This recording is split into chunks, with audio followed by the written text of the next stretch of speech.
sommes mercredi, c'est le retour de l'ADEME avec un invité ce matin. On les accueille avec grand plaisir. 8h, 11h, c'est que du bonheur.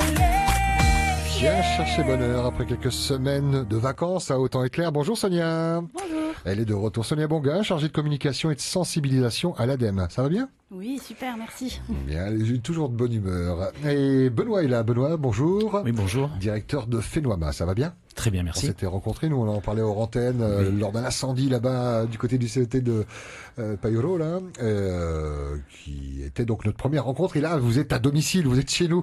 Merci de prendre un petit peu de temps pour éclairer nos auditeurs. On va parler de Fenoama. Fenoama, qu'est-ce que c'est? Un syndicat, on disait. Hein.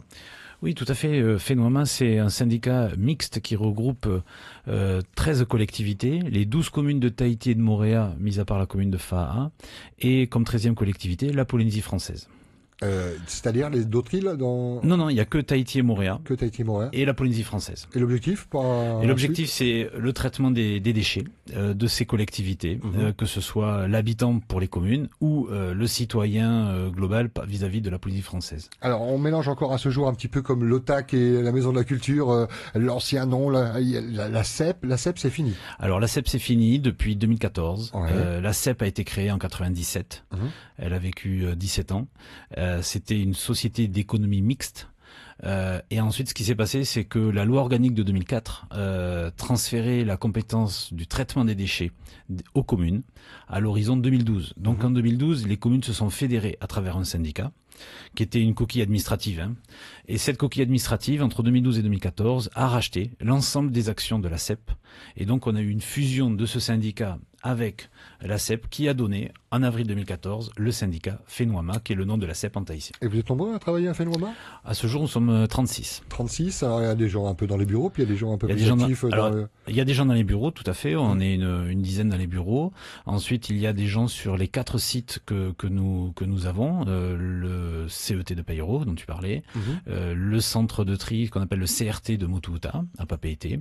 Le quai de transfert à la Punaru, qui permet aux communes de Punauia et de Paia de venir déposer leurs déchets. Et le 4e site, c'est le quai de transfert et la déchetterie de Témé à Moorea. Et en plus de mes 36 agents, nous avons également un partenariat avec la société Enviropol, qui est notre prestataire, notre fournisseur. Oui. Okay. Eux, c'est les gens qui vont trier justement les déchets à Motuuta, c'est eux que vous voyez sur la route avec les camions, avec les bennes bleues, à ramener les déchets jusqu'à Payoro. Quelle que soit la météo. Voilà, travailler tout le long de l'année. Donc voilà, et la société Enviropol représente un peu plus de 50 salariés également. Donc vous voyez que le traitement des déchets en Polynésie, quand je mets à part bien sûr les éboueurs qu'on appelle des reapers, hein, désormais des communes, qui représentent plusieurs centaines de salariés, le traitement lui-même touche pratiquement une centaine de familles dans le concret qui travaillent et qui ont un métier grâce au traitement des déchets qui s'est développé en Polynésie depuis 2000, ouverture du CRT et du CET. 2003, mise en place des points d'apport volontaires du verre, des piles, des batteries, des huiles. Ça, au fur et à mesure. Voilà. Et ça, c'est un contrat à vie? C'est Fenoama dans 20 ans, dans 30 ans, ou ça peut changer? Alors, Fenoama, c'est la réunion ad vitam aeternam des communes qui ont délégué leurs compétences vers ce syndicat. Donc, toutes les 12 communes adhérentes ont transféré leurs compétences. Alors, bien sûr, comme dans tout mariage, il y a un moment où on peut toujours se séparer avec perte et fracas, mais aujourd'hui, effectivement, un syndicat est fait pour constituer une intercommunalité solide et permettre de fédérer, de mutualiser les équipements et optimiser le travail des uns et des autres. Et vous travaillez donc en étroite collaboration avec l'ADEME, hein, Sonia, vous vous connaissez bien, hein, je vois, vous parlez hors antenne de sujets, de rendez-vous dans telle commune. Vous êtes amenés souvent à vous rencontrer? Oui, on a des projets en commun avec Fenoama. C'est-à-dire comme Tauitiaporo par exemple, les les petites personnages marionnettes qu'on a eu l'occasion de recevoir ici, pour faire passer les messages chez les plus jeunes. Oui, aussi, oui. Ouais. Puis après aussi pour la serre notamment, Fenoama est l'un de nos plus proches partenaires pour relier l'information et puis pour mener des actions aussi, notamment comme dans le TVA, un petit journal, vous verrez sûrement des petites informations sur la serre et autres. On va parler dans un instant de compostage, parce qu'il y a cette semaine nationale du compostage. On va donner quelques pistes, rappeler ce qu'est le compostage pour que ce soit clair pour tout le monde. On profite de la présence de Benoît, donc directeur du syndicat FENOAMA, pour en savoir un petit peu plus sur votre entreprise. Alors succinctement, c'est pas un rendez-vous de 3 heures qu'on va faire ce matin, et vous avez un site internet qui est très très bien fourni. On tape fenoama.pf. Il y a vraiment tout, les missions, les installations qu'on évoquait à l'instant, le tri sélectif, les communes qui participent, les actions chez les scolaires. Même je vois un onglet médiathèque et puis un espace professionnel qui est réservé aux communes. Alors tous ces espaces-là, en fait, dont la médiathèque, ont été réalisés spécifiquement pour les scolaires, pour que les enseignants puissent, et les élèves, et tout un chacun puisse imprimer les documents qu'ils veulent, les retravailler à leur sauce avec leur propre vocabulaire. On est là pour donner. Moi, je me suis inscrit depuis quelques années vraiment on donne la base, mais après on ne fait pas un format prémâché, un discours fait à l'avance. Je veux que les gens justement s'accaparent ces messages. Et aujourd'hui, est-ce que le message passe à ce jour? Alors aujourd'hui, le message passe sur la nouvelle génération, parce qu'on... Oui. Alors c'est vrai qu'il faut pas s'arrêter de communiquer. C'est la difficulté. Les gens qui ont aujourd'hui plus de 30 ans, on va être gentil. C'est foutu. Disons que ils ne sont pas nés avec le tri sélectif. Donc ces gens-là apprennent le tri sélectif à travers les messages que nous diffusons ou à travers leurs enfants. Le tri sélectif et puis ces papiers qu'on jette dans la nature, ça c'est pas du tri, mais c'est... Ça, le fait de jeter dans la nature, quand même, il faut reconnaître qu'il y a de moins en moins de gens qui le font. La difficulté que nous avons, c'est qu'on est toujours très pessimiste. Dès qu'on voit un idiot en train de faire une bêtise, on croit que tout le monde le fait. On a la difficulté. C'est un gros idiot, c'est pour ça. Oui, voilà. On a la difficulté territoriale d'avoir souvent qu'une seule route sur nos îles et on tourne en rond. Donc on est sur la même route. Donc on voit toutes les bêtises qui se passent. C'est ça. Mais il faut reconnaître que si vous allez dans tous les pays, il y a des moments, il y a des difficultés. Il y a des pays qui sont bien sûr plus avancés que nous, du moins au niveau de la répression. Et donc les gens respectent la réglementation parce qu'ils ont peur d'être pénalisés, voilà. Ici, on a moins peur parce qu'il n'y a pas justement cette mise en place des sanctions. Elles existent, les lois existent. Alors les lois existent, tout à fait. Mais il faudrait mettre un mouteuil derrière chaque personne, pratiquement. C'est compliqué, non? Oui, c'est toujours compliqué. C'est pour ça qu'on appelle ça l'éco-citoyenneté. C'est-à-dire qu'on est tous des citoyens, mais l'écologie, la préservation de notre patrimoine, de notre paysage, de notre cadre de vie, c'est aussi la responsabilité de chacun. Voilà. On habite sur une île, c'est toujours compliqué, la gestion des déchets. Est-ce qu'il y a des îles similaires aux nôtres qui pourraient servir d'exemple sur lesquelles vous inspirez? Alors notre difficulté, en parlant que de notre syndicat, déjà Tahiti-Mooréa, c'est pas simple. C'est à peu près 180 000 habitants. C'est ce qui est compliqué déjà, c'est l'organisation, déjà le rapatriement des déchets d'une île vers une autre, d'utiliser les ferries. Alors tout le monde me parle de faire un bateau qui irait d'île en île, genre camion de poubelle, mais voilà, un bateau poubelle. Mais c'est très compliqué dans le quotidien à mettre en place parce que on ne transporte pas des produits stables. On transporte des produits qui souvent sentent mauvais, créent des nuisances, et donc c'est compliqué à organiser. Maintenant, là où il faut être un peu rassuré et même fier du système qui a été mis en place depuis la fin des années 90, c'est que au niveau des îles du Pacifique, par rapport à notre dimension et à notre taille, nous sommes même en avance par rapport à la Calédonie. Souvent, on entend parler de la Calédonie comme un Eldorado industriel vis-à-vis de la Polynésie française. Il y a souvent même des gens qui partent travailler là-bas. Ok, ça c'est un aspect. Mais au niveau de la protection de l'environnement, on n'a pas les mêmes contraintes. La Calédonie, par exemple, est une grande île avec beaucoup d'espace. Nous, ici, on a un espace très réduit. On est plutôt sur la côte.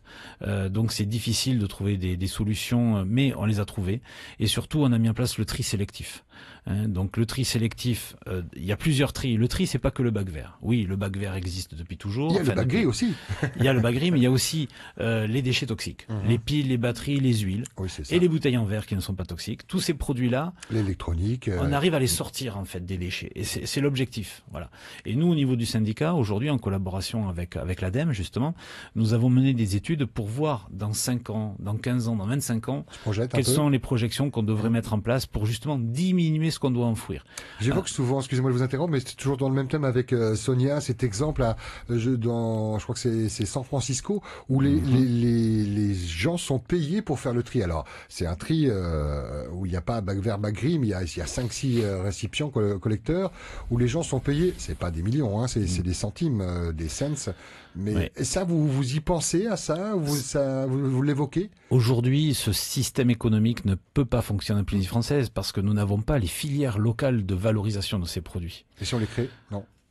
Alors, juste pour vous donner une idée, les bouteilles en plastique.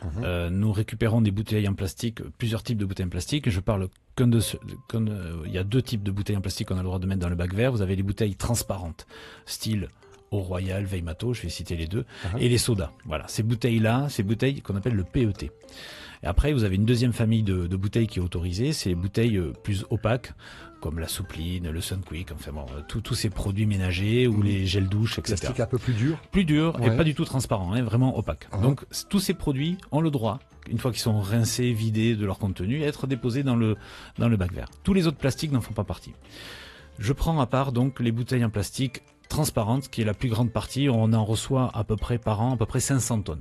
Vous allez me dire, 500 tonnes, c'est énorme. Oui. Oui, c'est énorme pour nous, mais ce n'est rien pour une usine de traitement des déchets. Une usine de traitement de recyclage des bouteilles en plastique traite entre 30 et 50 000 tonnes de déchets par an. Donc ça veut dire qu'il faudrait attendre entre 60 et 100 ans pour faire tourner notre usine une année. Donc c'est là où notre dimensionnement, notre gisement est ne permet assez pas faible. de pouvoir espérer fonctionner comme San Francisco ou autre. Alors disons que vous savez que la main d'œuvre en Polynésie est chère par rapport à d'autres pays, donc du coup on est mal placé pour ce type d'action, et donc il faut souvent partir vers l'étranger pour trouver des filières. Il est 9h41. Ce que je vous propose, c'est de marquer une petite pause, de profiter de votre présence, et puis de partir sur ce dont on avait prévu de parler, à savoir du compost. Hein. C'est la semaine nationale du compost, ça vous va? Je vous garde. Parfait. Un peu de musique, un monde a changé, c'est Liliou, Nico sur Première, et on se retrouve dans un instant avec Sonia de l'ADEME et le directeur de Fenouama, Benoît, qui est avec nous.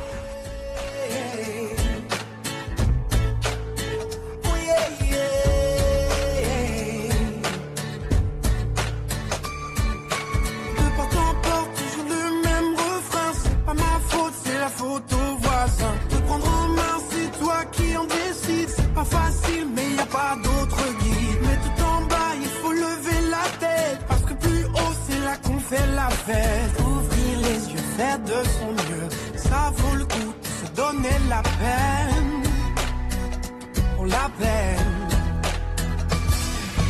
Parlez, parlez, et allez chanter, chanter, et venez danser, danser. Moi j'ai bien d'autres choses à penser. Marcher, marcher, et allez rire, jouer. Vous pouvez frimer, rêver, car moi j'ai tout un monde à faire bouger.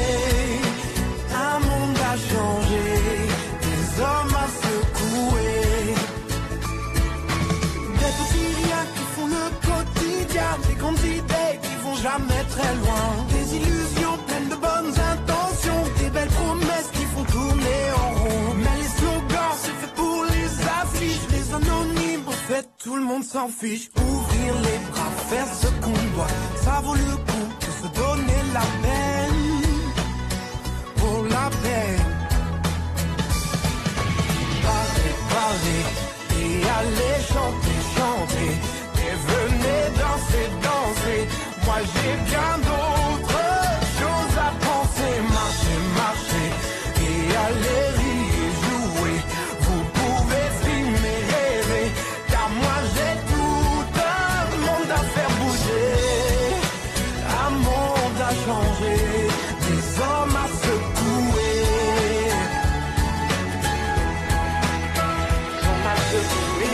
Parler et aller chanter, chanter, et venez danser, danser.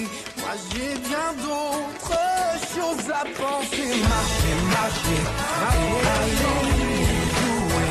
Vous pouvez filmer, rêver, car moi j'ai tout un monde à faire bouger. Parler, parler, parler, chanter, chanter, et venez danser, danser. Moi j'ai bien d'autres choses à faire. Parler, parler, parler, aller chanter, chanter, chanter, venez danser, danser. Moi j'ai bien d'autres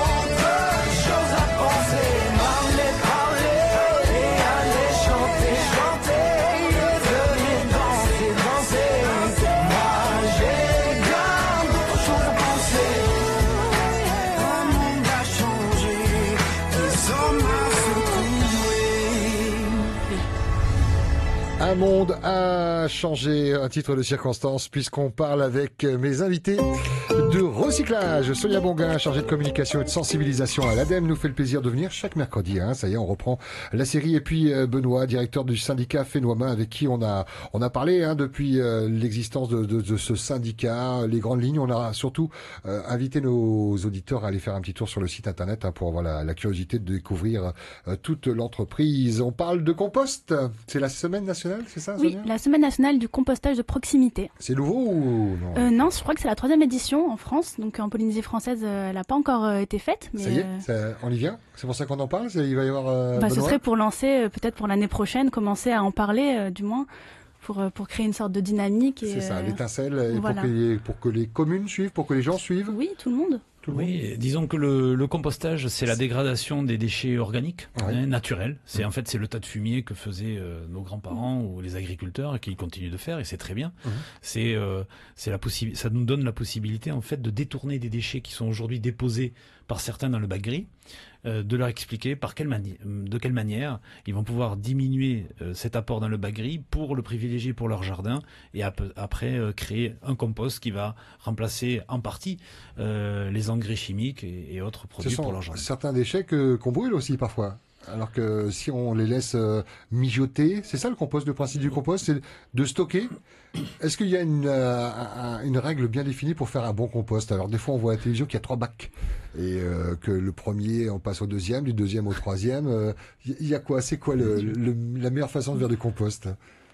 La meilleure façon de faire du compost, je pense que tout le monde s'adapte un petit peu en fonction de ses déchets aussi. Oui. Donc il y a les déchets verts, les déchets du jardin. C'est ça. Puis les déchets de cuisine, on peut dire ça comme ça. Donc les épluchures. Les épluchures, le mieux, je pense, c'est de vraiment apporter un peu des deux pour pouvoir bien oxygéner ce compost-là. Et ensuite, voilà. Oui, c'est la nature et le temps. Exactement. Voilà. Si vous voulez, quelqu'un qui est passionné de jardinage va déjà récupérer les feuilles, les fleurs fanées, les tontes de pelouse, ça ils le font naturellement. Donc ça fait un premier compost. Et l'avantage de venir rajouter des déchets de la cuisine, donc toutes les épluchures, les restes de repas, je pense parfois au riz qu'on a un petit peu trop cuit, qui est peut-être pas digérable. Alors si vous avez des poules ou des animaux, bien sûr qu'ils continuent de manger. Elles vont être là après du compost, oui. Mais il y a des gens qui n'ont pas ces animaux-là, et donc ils vont, ça va nous permettre, je pense aux coquilles d'œufs par exemple, des choses, ou le marc de café, le filtre à café, le petit bout de sopalin ou d'essuie-tout où il n'y a que de l'eau, les gens doivent le jeter. Mais ça, tout ceci peut aller dans votre bac à compost. Et au bout de l'avantage que nous avons, c'est que, alors c'est un inconvénient et un avantage à la fois, c'est qu'en Polynésie française, il fait très beau, très chaud, il pleut, et donc on a beaucoup de déchets verts. Donc on a une forte production de déchets verts, mais aussi de compost naturellement. Et donc on a effectivement des gisements très intéressants et importants. Par contre, ce développement du déchet vert fait aussi que notre compost réagit très rapidement. C'est-à-dire que quelqu'un qui fait une bonne méthode de compostage en mixant bien entre ses déchets de jardin et déchets de cuisine va arriver entre 6 et 7 mois à avoir un résultat, peut-être 9 mois, alors que sur les pays comme la métropole ou États-Unis, beaucoup plus longtemps par rapport aux conditions météorologiques. Parce qu'il y a les saisons, il y a l'hiver où tout va se stabiliser, il va y avoir beaucoup de dégradation l'hiver. Donc voilà, on est dans des conditions favorables. Et on pourrait produire pour une export, ça, vous y pensez, ou alors Pascal s'emballe et Pascal s'emballe. Faisons déjà faisons-le pour nous. Pour soi-même. Oui. Déjà, là, on parle du compostage à l'étape individuelle. C'est-à-dire foyer par foyer, chacun. Et le bac de compost, pas la peine d'avoir un truc qui fait 100 000 mètres cubes. Non, ça peut être tout petit. Oui, ça peut être même un tas de fumier, comme je disais. Ça peut être 4 planches, 4 palettes qui font un petit enclos. Et puis après, vous avez des composteurs en plastique ou en bois vendus dans le commerce qui vont vous être utiles. Voilà. Donc, il y a rien de plus naturel que le compost. Et qu'est-ce que ça apporte aux cultures ? Est-ce qu'on cultive le compost ? Ça remplace déjà les pesticides, tout ça. Exactement. Si vous avez, non, pas les pesticides. Ça vous donne des vitamines. Ça ça va vous donner de la force pour les fleurs, par exemple, pour les bougainvilliers, etc. Quand vous faites du rempotage, ben, vous pouvez mixer de la terre traditionnelle avec 50% de votre propre compost. Généralement, on déconseille d'utiliser le compost pur parce qu'il va au contraire même attaquer et brûler les racines parce qu'il est très puissant. Et l'avantage qu'on va avoir en le mixant avec les déchets de cuisine, c'est que nous avons tous des plantes tropicales qui ont certaines carences. Et si on fait du compost à partir uniquement de plantes tropicales, notre compost va contenir les mêmes carences que les plantes. Donc on reste un peu dans un cercle vicieux. Le fait d'amener des déchets de la cuisine va permettre d'enrichir et de compléter en fait votre compost dit naturel. Voilà. J'ai une question et avant cela, je voudrais que je lise un moment du communiqué. C'est composter répond à des enjeux agronomiques, éducatifs, environnementaux ou encore économiques. C'est une vraie porte d'entrée pour réfléchir aux problèmes de notre société. Composter, il faut s'y mettre car il y a urgence d'ici 2025 maximum. Pourquoi cette date butoir? C'est quoi les risques si on se met pas à composter? Mais tout simplement, 2025 aujourd'hui, c'est la date de projection de la fin de vie du CET de Peillereau. Hein. Okay. Donc aujourd'hui, dans l'état actuel du remplissage des différents casiers, des autorisations d'exploitation que nous avons, entre 2025 et 2026, 2027 peut-être, voilà, en fonction des quantités. Si les gens trient plus le bac vert, déposent plus dans les bornes à verre et commence le compost à la maison, on va réussir à détourner beaucoup de quantités. Rien que pour vous donner une idée, dans votre bac gris, nous avons mesuré il y a de ça 4 ans à peu près, dans les bacs gris moyens des habitants de notre syndicat, c'est-à-dire de Tahiti et de Mooréa, nous avons relevé 30% de déchets verts qui n'ont rien à faire dans les bacs gris. Qui pourraient être les jardins. Donc ça, c'est la cour qui est balayée, c'est la pelouse, c'est les feuilles de palmier, etc., etc. Donc 30% de déchets verts, 17% de restes de repas et 15% de papier et de carton. Donc on a plus de 60% de matières qui sont dans nos bacs gris, qui sont des matières compostables. Alors on ne peut pas, à l'échelle individuelle d'un foyer, composter tous ces produits. Mais si déjà on arrivait à détourner une petite partie, ça serait très intéressant. Et puis aussi pour les gens qui font du compost, on remarque un effet immédiat, c'est que d'abord ils deviennent des super éco-citoyens, des super trieurs, leur bac vert gonfle. Puis quelle fierté, voilà, d'avoir très bien. Soi-même son rat naturel. Il y a une belle émulation entre voisins. Et puis surtout, le bac gris ne va plus sentir mauvais. Parce que le bac gris, avec un climat de 30 degrés et telle humidité que nous avons, quand vous faites une fête, etc., et qu'il y a du monde, si vous avez des restes de repas qui va rester dans le bac gris, ça amène beaucoup de mauvaises odeurs. Alors là où on fait le compost, du coup, il y aura les odeurs. C'est pour ça que dans le compost, au départ, il peut y avoir un petit effet de mauvaise odeur parce qu'il y a un mauvais équilibre entre les déchets de cuisine qui peuvent être importants et les déchets de jardin. Il suffit à ce moment-là surtout de ne pas arroser votre compost, mais de rajouter la tonte de la pelouse, qui va venir se mixer aux déchets de jardin, absorber les mauvaises odeurs et équilibrer l'ensemble. Donc c'est pour ça que quand on lance les projets de compostage individuel, il y a une recette, des conseils en fait, qu'on donne, mais tout dépend des modes de consommation, de préparation de nourriture et de la taille du jardin. Il y a celui qui n'a pas de jardin et qui a un petit balcon, une petite terrasse, qui dit oh je suis pas concerné, mais il pourrait l'être parce que un tout petit compost dans une cuisine. Alors c'est surtout que pour les petits bacs à... Alors il y a une autre solution pour les gens dans le cas de figure dont tu parles, qui n'ont pas de déchets verts, parce que si tu n'as pas de déchets verts, là ça va sentir très mauvais, parce que tu vas y arriver à faire du compost. Il y aura que du marc, mais il y aura pas. Ça va faire une grosse pâte. Comment on fait alors? À ce moment-là, il y a ce qu'on appelle le vermicompostage, c'est-à-dire du compostage réalisé par des vers de terre. Et donc ces vers de terre vont, comme dans un aquarium, travailler ta matière et la digérer. On va chercher des vers alors? Oui, et ça aujourd'hui, il y a des structures qui justement vendent ce type de vers pour les gens qui sont plutôt en appartement, sans déchets verts et qui veulent quand même se débarrasser proprement de leurs déchets. Vous avez répondu à la question quant aux odeurs. Les rats, ils peuvent être attirés par des restes de nourriture? Comment on gère ça? Vous, à Paillolo, est-ce qu'il y a une meute de rats, des colonies de vacances de rats? Nous, dans toutes nos installations, nous traitons contre les nuisibles. Et c'est quoi le conseil pour le particulier? Pour le particulier, c'est de ne jamais mettre de poisson et de viande et de graisse dans votre composteur. Parce que ça se dégrade très mal et ça crée d'énormes odeurs. Et donc, ça, c'est pas adapté. Donc, tout ce qui est viande, poisson, arêtes, os, etc., ça, faut pas le mettre dans le compost. Parce que sinon, on va faire du fossile et les fossiles, fossiles, ils ont des milliers d'années et ils sont toujours sous terre, donc ça va pas se dégrader comme ça. Par contre, si vous avez des animaux, des chats, des chiens, continuez de leur donner à manger cela. Ce qu'on déconseille de mettre aussi dans le compost, ce sont les graines. Hein, si vous avez par exemple des pastèques, des papayes, oui, ou des tomates, des tomates, toutes les graines. Ouais. Si vous mettez des graines dans votre compost, Ouais. généralement ces graines vont survivre à l'étape de compost. Et ensuite, quand vous allez mettre ce compost dans votre bougainvillier, un jour vous allez croire que c'est les mauvaises herbes qui poussent, et en fait non, c'est les petites tomates qui arrivent, des tomatiers. Voilà, ça peut arriver. C'est rien de grave. C'est toute une gestion. Mais à chaque vraiment le compost, il y a un aspect. C'est vrai qu'aujourd'hui les réseaux sociaux se développent. Et bien généralement, il y a du partage dans les informations. Oui. Sur... Et au niveau du compostage, c'est un peu le même esprit. Il y a un esprit de compétition sympathique qui est faite entre les uns et les autres en essayant de faire le compost le plus joli, le meilleur. Voilà. L'appel est lancé pour l'année prochaine. On se revoit en 2018 pour fêter la semaine nationale du compostage avec peut-être des idées, des gens qui ont innové dans la façon de faire un compost ou des recettes. J'espère bien. Sur le bateau, il n'y a pas de compost. Non, c'est un peu compliqué. Vous étiez passionnants, merci beaucoup à tous les deux d'être venus ce matin. On pourrait évidemment s'étendre. Toutes ces brochures, tous ces conseils, on les retrouve sur fais-nous-à-moi.pf, on est d'accord. Hein. Et également notre site Facebook, Fais-nous-à-moi, le syndicat Fais-nous-à-moi, qui fonctionne aussi de mieux en mieux et avec une actualité.